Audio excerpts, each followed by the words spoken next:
what's up? Hello, how's it going? I'm really excited about today because I have all the ingredients that I need for all of my potions except the last one, Phantom Membrane. And so today, we're going to be building the lighthouse outside, which will also be the Phantom area, the Phantom farm. And yeah, I'm pretty excited. So also, I plan on building an auto water bottle filler so I can just chuck empty glass bottles into it and it'll fill with water. I'll probably put that in the walls behind me, but first we're going to do the lighthouse. So if we come on up here, we see I got my tower here, and this is my reference point, you know, how I get home and stuff.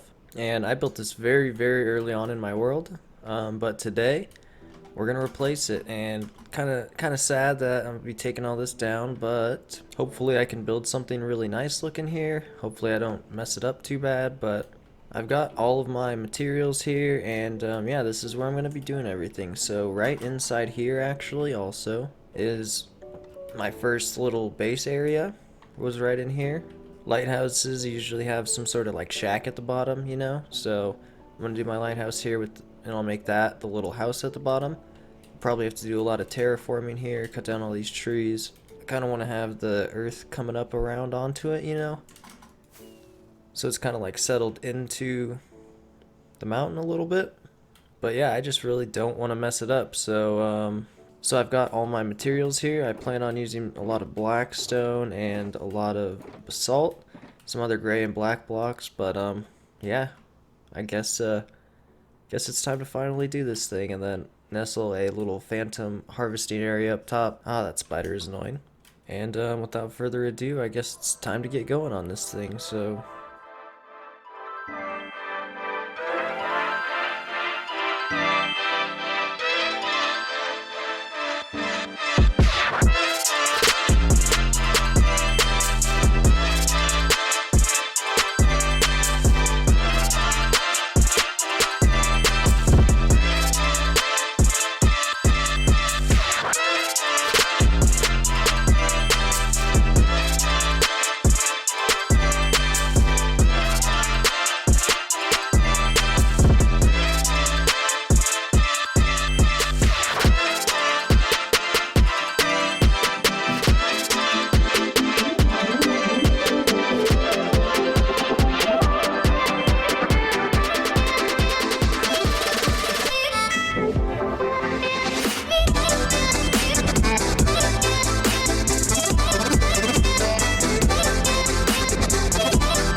we got a phantom. We have phantoms!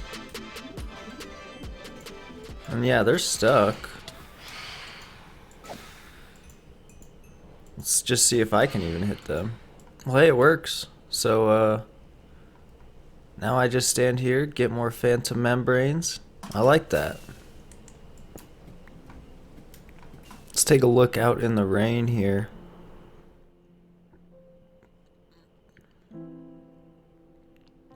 Yeah, I'm pretty satisfied with the build here, and this is with shaders on, but I'm pretty satisfied with this lighthouse here.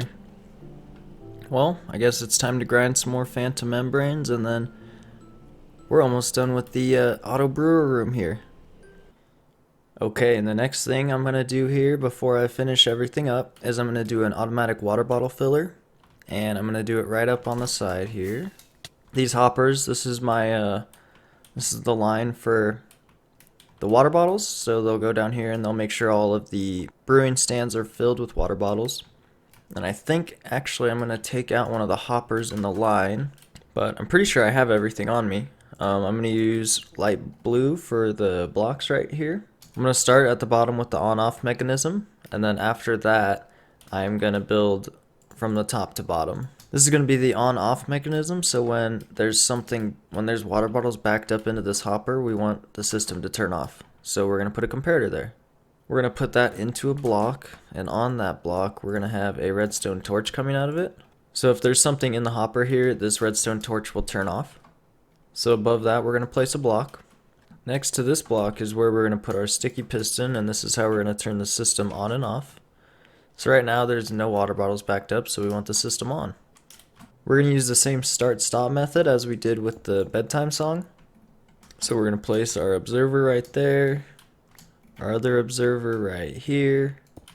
Now we're going to do the clock for the water bottle. If we set all 4 of these repeaters to 4 ticks, that will give us the delay that we need.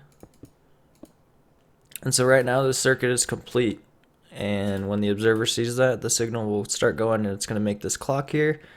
And when there's something in this hopper, this block will be removed and pulled down, and then the connection will stop. And next, so out of this block here, we're going to put another repeater. This one's going to go into a block, and we're going to set this one to 2 ticks. And on the other side of this block, we're going to put a torch. So every time the signal goes around, this torch is going to turn off, and what we're going to use that for is going to unlock a hopper for us to feed in water bottles. So let me just build up the water bottle part really quick. So above this hopper we want another hopper, then we're going to face a dispenser. You can face that whatever direction. That's just where our water is going to be, right in front of this. Above that we need one more hopper. And then this is where we're going to put our chests for our glass bottles. This is where we will refill them. So right now this hopper is locked. Items are not coming through. And if we complete this clock right here and turn it on, we should see this torch turn off every couple seconds, and that's going to allow one item to go through. One water bottle will go through each time that this clock turns off. Also, you can hear this dispenser clicking. So every time that this clock goes around, this clicks as well. That's because of quasi-connectivity. I'm not too sure how that works, but it is powered on the diagonal on this situation. So we're going to use that to get water into the bottle. So if a dispenser dispenses a glass bottle into water, it will fill up a water bottle. But the problem right now is if a glass bottle goes in here, nothing stops the glass bottle in the dispenser, and it goes straight through all the hoppers. So when there's nothing in this dispenser, we want the hopper below it to be locked, because we want a glass bottle to come in the dispenser and stay there. So we're going to shoot a comparator out the side to let us know. We're going to boost the signal, so when there's one item, we can get as big of a signal as we need.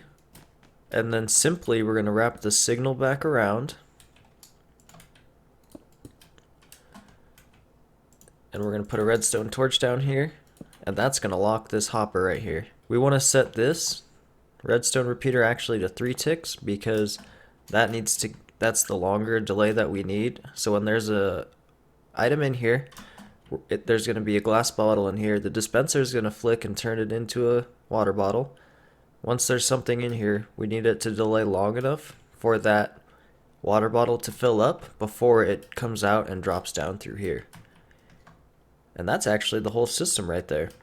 So if I put a glass bottle in here, we should see it get filled. I'm going to complete the circuit right here. We heard our click. Let's check down here real quick. Boom, we have a water bottle. So if I put more glass bottles in here, they should keep filling. As you can see, it fills with water just before going out. Oh, and we have water bottles backed up into this top hopper, and then the system is turned off. And so if we take one out, say I grab out a potion, another water bottle fills up and the system turns off again. So we will always have water bottles as long as we have glass bottles in there. Alright, well, I don't think I'll need any more glass bottles than this. But in the case I ever do, I can come up here and refill it. But the last thing I will need to do here is connect this last hopper here and unleash the water bottles. Actually, I'm going to check all the hoppers real quick.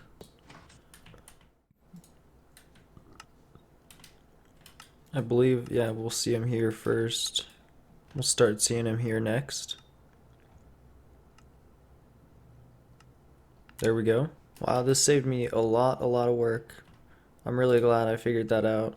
And for the next step, we're gonna be loading all the ingredients, but I think that's gonna wait till next time. So that's gonna be it for now. I'm gonna let all these water bottles fill up around here, and then I'm gonna start thinking about how I wanted to design this room and getting the rest of my phantom membranes.